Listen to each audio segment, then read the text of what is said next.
నిన్నటి నుంచి సోషల్ మీడియాలో ఒకటే చర్చ నడుస్తుంది. జగన్మోహన్ రెడ్డి సచివాలయాన్ని తాకట్టు పెట్టడం అనేది ఇప్పుడు మన రెండు తెలుగు రాష్ట్రాల్లోనే కాదు దేశవ్యాప్తంగా కూడా ఒక సంచలనంగా మారింది.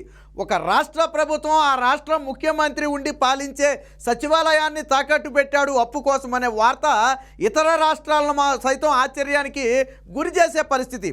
పెద్ద పెద్ద మేధావులు ఆర్థిక నిపుణులు కూడా ఆశ్చర్యం వ్యక్తం చేసే పరిస్థితి. అసలు ఇంతకు ముందు ఏ ముఖ్యమంత్రికి ఒక సచివాలయాన్ని తాకట్టు పెట్టాలన్న ఆలోచనే రాలేదని చెప్పి వాళ్ళంతా ఒక రకమైన దిగ్భ్రాంతికి గురయ్యారు.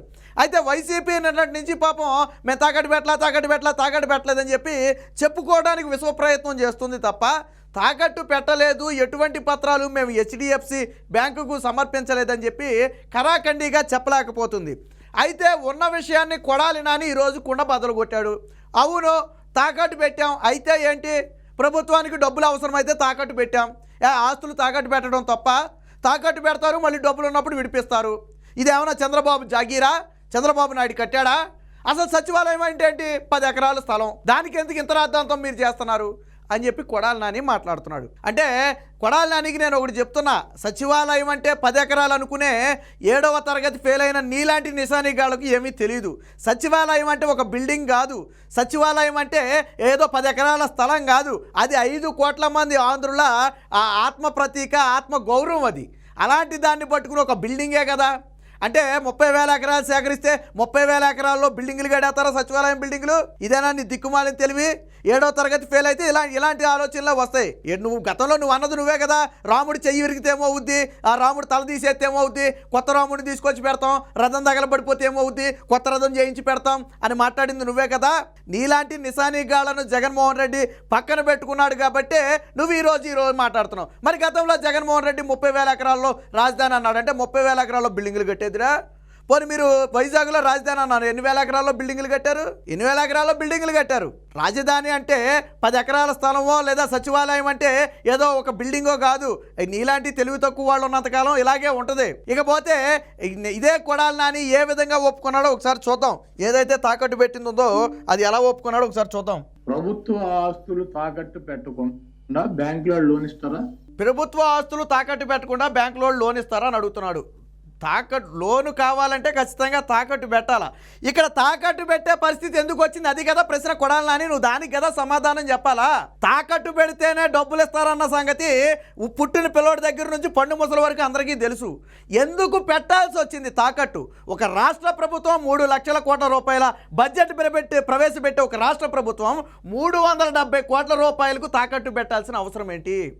ఒక ముఖ్యమంత్రి కూర్చుని 5 కోట్ల మంది ప్రజలను పాలించే ప్రాంతాన్ని తాకట్టు పెట్టాల్సిన అవసరం ఏంటి? 5 కోట్ల ఆంధ్రుల ఆత్మగౌరవాన్ని తాకట్టు పెట్టాల్సిన అవసరం ఏంటి? రాష్ట్ర ప్రభుత్వం అద్భుతంగా నడిచేస్తుంది, ఆర్థిక వ్యవస్థ అద్భుతంగా ఉంది, ఏదైనా చంద్రబాబుకు డోకా ఉందేమో కానీ ఆర్థిక వ్యవస్థకు డోకా లేదని మాట్లాడాడు కదా జగన్మోహన్ రెడ్డి.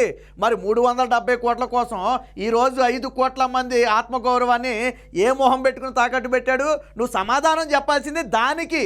తాకట్టు పెడితే ఇస్తాడని మాకు తెలుసు. ఒక రాష్ట్ర ప్రభుత్వం పెట్టాల్సిన అవసరం ఏంటి? ఆల్రెడీ పెట్టాల్సినవన్నీ పెట్టారు కదా. వైజాగ్లో భూములు పెట్టారు, పార్కులు పెట్టారు, చివరికి అక్కడ మిగిలింది ఏంటి? సముద్రం ఒకటి మిగిలింది. R&Bని పెట్టారు, తాగుబోతులను పెట్టారు, కంటికి కనపడిన ప్రతిదీ పెట్టి తెచ్చారు కదా. ఇంకా మిగిలింది ఏంటి రాష్ట్రంలో? ఆ సచివాలయమో, నా అసెంబ్లీనో, ఆ రైతులు తెచ్చిన 30,000 ఎకరాలు. ఆల్రెడీ అమరావతి భూముల మీద కూడా అప్పు కోసం ట్రై చేశారు కదా. మరి దానికి కదా నువ్వు సమాధానం చెప్పాలా. ఈ పిడత కౌరులు అందరికీ తెలుసు, నువ్వు చెప్పే పిడత కౌరులు. ప్రభుత్వ ఆస్తి తాకట్టు పెట్టకుండా బ్యాంకు లోన్ ఇస్తాడా? ఎవడో అయితే పలానా తాకట్టు పెట్టాలి, పలానా తాకట్టు పెట్టకూడదు, పలానాది మార్టిగేజ్ చేయాలి, పలానా షూటీ చేయాలని ఏమన్నా డాక్టర్ బిఆర్ అంబేద్కర్ గారు రాజ్యాంగంలో రాశారా? బాగా అడిగావు. ఫలానాది పెట్టాలి, ఫలానాది పెట్టకూడదని రాజ్యాంగంలో రాసి ఉందా అని అడిగావు కదా. మరి గత ప్రభుత్వంలో ₹1 అప్పు చేస్తే, అది కూడా ఒక్క ప్రభుత్వ ఆస్తిని తాకట్టు పెట్టకుండానే ₹1 అవినీతి చేస్తే మీ వైసీపీ నాయకులు, అందులోనూ ముఖ్యంగా ఇప్పుడు ఆర్థిక మంత్రిగా ఉన్నటువంటి బుగ్గన రాజేంద్రనాథ్ వచ్చి ఈ అప్పు అంతా ఎవడు చెల్లిస్తాడు, ఇదంతా రాష్ట్ర ప్రజల నెత్తి మీద భారం కాదా అని ప్రశ్నించాడు కదా. మరి ఈరోజు ఏ మొహం పెట్టుకుని నువ్వు అప్పు తెస్తున్నావు? తెచ్చిన అప్పు ఎవడు చెల్లిస్తాడు? నీ భాషలో చెప్పాలంటే నీ అమ్మ మొగుడు ఏమన్నా తీసుకొచ్చి చెల్లిస్తాడా దాన్ని? నీ అమ్మ మొగుడు ఏమన్నా తీసుకొచ్చి చెల్లిస్తాడా? అప్పు చెల్లించడు కదా. ఎవడు చెల్లించాలా? రాష్ట్ర ప్రజలు చెల్లించాలా. రాష్ట్ర ప్రజలు నెత్తి మీద భారం వేస్తేనే కదా నువ్వు అప్పు చెల్లించేది. లేకపోతే జగన్మోహన్ రెడ్డి అక్రమ ఆస్తుల్లోంచి ఏమైనా తీసుకొచ్చి చెల్లిస్తాడా? లేదా నువ్వు దోచుకున్న ఆస్తులు తీసుకొచ్చి చెల్లిస్తావా ఆ 370 కోట్లు? చెల్లించవు కదా. ఎవడు చెల్లించాలా? రాష్ట్ర ప్రజలు చెల్లించాలా? మరి నువ్వు అప్పు చేస్తే రాష్ట్ర ప్రజలు చెల్లించడం ఏంటి? జగన్మోహన్ రెడ్డి అప్పు చేస్తే రాష్ట్ర ప్రజలు ఎందుకు చెల్లించాలి? సమాధానం చెప్పు. మరి ఇలాంటి బోర్డు లాజిక్లు చాలా మందికి తెలుసు. 7వ తరగతి ఫెయిల్ అయిన నీకే ఎంత ఉంటే ఆర్థిక మేధావులు ఉన్నారు, వాళ్ళకి ఎంత ఉండాలా? సెక్రటరీ ఏంటి చంద్రబాబు గారిదా? మరి నీదా, నీ అమ్మ మొగుడిదా, లేదా జగన్మోహన్ రెడ్డిదా? ఎవడు సెక్రటరేటు? చంద్రబాబు నాయుడు కాదు కాబట్టే కదా జగన్మోహన్ రెడ్డి 5 ఏళ్ల నుంచి పాలిస్తున్నాడు. చంద్రబాబు నాయుడు ఒక మగాడిలాగా సెక్రటరేట్ని కట్టి అందులో 5 ఏళ్ల పాటు దర్జాగా కూర్చుని పాలించాడు. నీకు దమ్ము ఉంటే నీ జగన్మోహన్ రెడ్డికి దమ్ము ఉంటే 3 రాజధానులు అన్నావు కదా, కట్టి అందులో కూర్చుని పాలించు అన్నావు కదా. 3 రాజధానులని కట్టి పాలించు. చంద్రబాబు నాయుడు మేసం మీద చేయేసి గుండెల మీద చేసుకుని చెప్తాడు, ఎస్ సెక్రటరేట్ నేను కట్టా, అసెంబ్లీ నేను కట్టా, మండలి నేను కట్టా, హైకోర్టు నేను కట్టా, ఏపీఐఐసి భవనం నేను కట్టా. ఆయన గుండెల మీద చేసుకుని చెప్తాడు. జగన్మోహన్ రెడ్డిని చెప్పమని ఏం కట్టాడు? రుషికొండ గుండు కొట్టి 500 కోట్ల ప్యాలెస్ కట్టాడు. ఏదైనా ఏం కట్టాడు జగన్మోహన్ రెడ్డి? చెప్పు దమ్ముంటే. ప్రభుత్వం డబ్బులు మళ్ళీ వీడికి ఎవడో వెనకమాల అందిస్తున్నాడు చూడండి. ఒకసారి వెనక్కి వస్తాను, ఎవడో ప్రభుత్వాన్ని అందిస్తున్నాడు చూడండి. అంటే వీడికి 7వ తరగతి ఫెయిల్ కాదు, నాకు తెలుసు కదా. కొడాలి నాని సంగతి నాకు తెలీదా? ఒకసారి జాగ్రత్తగానండి, సౌండ్ మొత్తం పెడతాను. వెనకమాల ఎవడో అందిస్తున్నాడు చూడండి. అదిగో సెక్రటరీ చంద్రబాబు గారిదా? వినపడిందా? ప్రభుత్వాన్ని వెనకమాల అందిస్తున్నాడు. ఇదేదో జర్నలిస్ట్ సాయి వాయిస్ లాగా ఉంది వెనకమాల.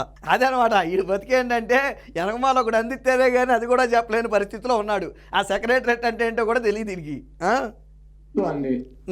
ప్రభుత్వం డబ్బులు కావాల్సి వచ్చినప్పుడు, ప్రజలకు అవసరం అయినప్పుడు, బ్యాంకుల్లో డబ్బులు కావాల్సి వచ్చినప్పుడు మార్టిగేజ్ చేస్తారు, తాకట్టు పెడతారు, మళ్ళీ డబ్బులు కడతారు, రిలీజ్ చేసుకుంటారు. సెక్రటరేట్ అని బాబు గడి సొత్తా, చంద్రబాబు గడి సొత్తా? అది ఇడికి లేస్తే అమ్మా బాబులు తప్ప వేరే మాటలు రావు. మళ్ళీ ఇలాంటి వాడిని మంత్రిని చేశారు. పోనీ చంద్రబాబు నాయుడు బాబు సొత్తు కానే కాదయా, కొర్జోరపు నాయుడు సొత్తు కానే కాదు. రాజశేఖర రెడ్డి సొత్తా? జగన్మోహన్ రెడ్డి బాబు రాజశేఖర రెడ్డి సొత్తు అది ఎవడు కట్టాడు? కట్టిన చంద్రబాబు నాయుడుదే కాదన్న నువ్వు అందులో ఉంటాను నీదని ఎలా చెప్పుకుంటావు నువ్వు? కట్టిన చంద్రబాబు నాయుడు స్థలం సేకరించి డబ్బులు తీసుకొచ్చి బిల్డింగ్ కట్టి అందులో కూర్చుని పాలించి ఈరోజు మీ చేతుల్లో పెట్టాడు. కట్టిన ఆయనదే కాదన్న నువ్వు మరి చుట్టం చూపులాగా వచ్చి అందులో ముడ్డు మోపిన జగన్మోహన్ రెడ్డి దాన్ని ఎలా చెప్పుకుంటావు నువ్వు? ఎలా కనీసం ఆ సచివాలయం గేటుకి రంగేశారా మీరు ఎప్పుడన్నా? సచివాలయం గేటుకి రంగేశారు. నేను స్ట్రైట్గా అడుగుతున్నా కొడాలి నాని, సచివాలయం గేటుకి రంగేశారా? మరి నీది ఎలాగవుద్ది? ప్రజలది అది. ప్రజల సొమ్ము తాకట్టు పెడతాకు నువ్వెవడు? సచివాలయం ప్రజల సొమ్మే. నేను చంద్రబాబు సొమ్ము అని నేను చెప్పట్లా. మరి ప్రజల సొమ్ము తాకట్టు పెడతాకు నువ్వెవడు? ఎందుకు తాకట్టు పెట్టాలా? నువ్వు తాకట్టు పెడితే ప్రజలు ఎందుకు తీర్చాలా దాన్ని? దానికి సమాధానం చెప్పు. ఇది తాకట్టు పెట్టారు, అది తాకట్టు పెట్టారంటే వీడు పెట్టినయే పెట్టాలా? చంద్రబాబు నాయుడు తాకట్టు పెట్టినట్టు టక్కున రెండు చెప్పరు నువ్వు. కొడాలని నేను అడుగుతున్నా, చంద్రబాబు నాయుడు ఇదిగో ఈ తాకట్టు పెట్టి అప్పు తెచ్చాడు, రెండు చెప్పు టక్కనే. తెలుసా నీకు? మీ నాయకులకు తెలుసా? ఆ రోజు ఏం తాకట్టు పెట్టి తెచ్చాడు అప్పు? Brand Chandrababu, sun rise Andhra Pradesh అనే ఒక బ్రాండు, చంద్రబాబు అనే ఒక బ్రాండు. ఆ 2 బ్రాండ్ల మీద ఆధారపడి చంద్రబాబు నాయుడు తెచ్చి పెట్టాడు తప్ప మీలాగా కంటికి కనపడిన మొత్తం తాకట్టు పెట్టలా. ఆయన తాకట్టు పెడితే మీరేడ తీసుకొచ్చి పెడతారు తాకట్టు? ఆయన తాకట్టు పెడితే మీరేడ తీసుకొచ్చి పెడతారు? చంద్రబాబు నాయుడు తాకట్టు పెట్టా అంటే నీకు తెలిసి ఆ వెనకమాల అందితే చెప్పాలి మళ్ళీ ఇది. చంద్రబాబు నాయుడు పెట్టినటువంటి ఆస్తులు తాకట్టు పెట్టాలి రూల్ ఉందా? రాజ్యాంగంలో రాసి ఉందా? పలానా ఆస్తి పెట్టాలి, పలానా ఆస్తి పెట్టకూడదు? అది ప్రభుత్వం ఇష్టం. ప్రభుత్వం ఇష్టమా? ప్రభుత్వం ఇష్టం అయితే మరి గతంలో చంద్రబాబు నాయుడు అమరావతి రాజధాని అన్నప్పుడు అది ఆ ప్రభుత్వం ఇష్టమే కదా. కాదంటానికి నువ్వును జగన్మోహన్ రెడ్డి ఎవడు? చంద్రబాబు నాయుడు ప్రభుత్వం ఇష్టమైతే ఆ రోజు ప్రభుత్వం అమరావతి రాజధాని కాదు రాజధాని అంద. మరి కాదంటానికి నువ్వెవడు? నువ్వు ఇది చెప్పావు కదా ఏమన్నా రాజ్యాంగంలో రాసిందా అని. మరి తాకట్టు పెట్టమనే రాజ్యాంగంలో రాసి ఉంది? తాకట్టు పెట్టొద్దని రాయలేదు, ఓకే. పెట్టమనే రాజ్యాంగం రాసింది, రాజారెడ్డి రాజ్యాంగం రాసిందా? ప్రభుత్వ ఆస్తులు సచివాలయం తాకట్టు పెట్టమని రాజారెడ్డి రాజ్యాంగం రాసిందని నేను అడుగుతున్నా. నువ్వు అంటున్నావు కదా బిఆర్ అంబేద్కర్ అని. మరి ఆ అంబేద్కర్ తాకట్టు పెట్టమని కూడా ఎక్కడా రాయలేదే, ఎక్కడా రాయలేదు కదా.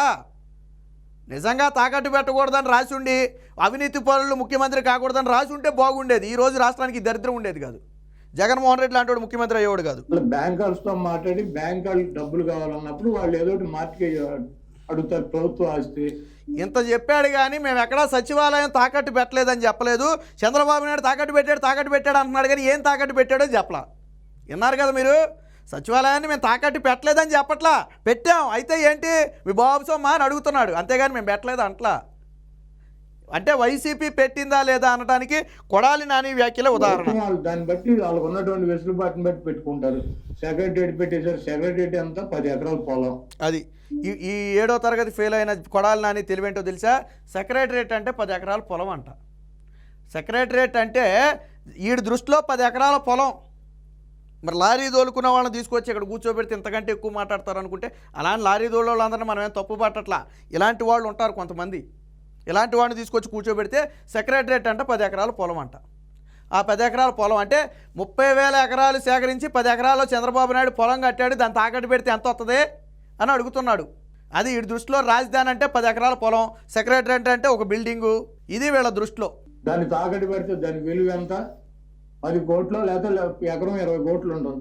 2 కోట్లు ఉంటుంది, 20 కోట్లు ఆస్తి. వీడికి 2 కోట్లకి 20 కోట్లకి తేడా తెలియదు. వీడు మాట్లాడేస్తున్నాడు. ఒక సచివాలయమే పెట్టారా? నువ్వేం పెట్టలేదు గతంలో? ఏం పెట్టాడో చెప్పు. నువ్వు పెట్టినా అని నేను చెప్తున్నా కదా. మరి చంద్రబాబు నాయుడు ఏం పెట్టాడో చెప్పు. ఏం పెట్టాడు చెప్పు. పోనీ నువ్వు చెప్పు. చంద్రబాబు నాయుడు తెలవదు వీడికి. చిల్లర రాజకీయ నాయకుడు. నీకంటేనా? ఆయన చేస్తే సంసారం, పక్కన వాళ్ళు చేస్తే వ్యభిచారం. వాటి గురించి మీ పార్టీ వాళ్ళకి బాగా తెలుసులే. చంద్రబాబు లాంటి 420 మాటలు ప్రజలు పెద్ద వ్యభిచారాల గురించి, గంట అరగంటల గురించి, సంజనా సుకన్యల గురించి, లేకపోతే ఆ న్యూడ్ కాల్ గురించి మీరు మాట్లాడకూడదు. మీ పార్టీ నాయకులు మీరు బూతుల గురించి నువ్వు అంతకంటే మాట్లాడకూడదు. కాబట్టి మొహం మీద ప్రజలు చొప్పులు చీపులు తిరగేసి కొడతారు ఆ మాటలు మాట్లాడితే. ఇకపోతే 420 అంటే అది జగన్మోహన్ రెడ్డి మీద ఉన్నటువంటి కేసు. 420 అనేది చీటింగ్ కేసు అనేది జగన్మోహన్ రెడ్డి మీద ఉన్నటువంటి కేసు. ఒక 420 దగ్గర నువ్వు పనిచేసేది. అది నేను చెప్పలా, సిబిఐ చెప్పింది. ఒక 420 దగ్గర పనిచేసే నువ్వు ఎదుటి వ్యక్తిని 420 అన్నావు అంటే ఏదో పచ్చకామరలో ఉన్నవాడికి లోకమంతా పచ్చగా కనపడద్దని నువ్వు నీ నాయకుడు 420 కాబట్టి అందరూ 420 అని నువ్వు అనుకుంటున్నావు. కానీ అందరూ అలా 420 కాదు. పట్టించుకునే పరిస్థితులు లేరు. చంద్రబాబు నాయుడికి అభ్యర్థులు ప్రకటించుకునేటువంటి పరిస్థితి లేదు. వీడికి సిగ్గు శరం ఏమైనా ఉందా? చంద్రబాబు నాయుడు పొత్తులో ఉండి ఒకే దఫా దాదాపు 120 మంది అభ్యర్థులను ప్రకటించాడు. మీరు 8 లిస్టులు విడుదల చేసి గట్టిగా 80 మందిని ప్రకటించలా. సిగ్గుందా ఏమైనా మాట్లాడటానికి? కనీసం ఆ స్క్రిప్ట్ రాసి ఇచ్చినోడికైనా ఉండాలిగా. ఒరే బాబు, మనం 8 లిస్టుల మీద 80 మందిని కూడా ఇవ్వలేదు, వాళ్ళు ఒకేసారి 120 మందిని ఇచ్చారని చెప్పి సిగ్గు ఉండాలి కదా. నోటికి ఏదో అది మాట్లాడకూడదు కదా. మీరు ముక్కే మూలిగి నిన్న ఒక లిస్టు విడుదల చేశారు 4 పేర్లు. లిస్టు విడుదల చేశారు 4 పేర్లు. జగన్మోహన్ రెడ్డికి లిస్టు విడుదల చేయాలంటే తడిసిపోతుంది కింద ఫ్యాంటు. అలాంటిది నువ్వు లిస్టు విడుదల చేసే పరిస్థితి లేదని చెప్పి నువ్వు వాళ్ళ గురించి మాట్లాడుతున్నావు. అసలు టీడీపీ లిస్టు విడుదల చేసిందని తెలుసా నీకు? ఎంతమందిని విడుదల చేసిందో తెలుసా? ఇది కొడాలి నాని బ్రతుకు. మొత్తంగా సచివాలయాన్ని అయితే తాకట్టు పెట్టామని చెప్పి కొడాలి నాని ఈ సందర్భంగా అయితే బహిరంగంగానే ఒప్పుకున్నాడు.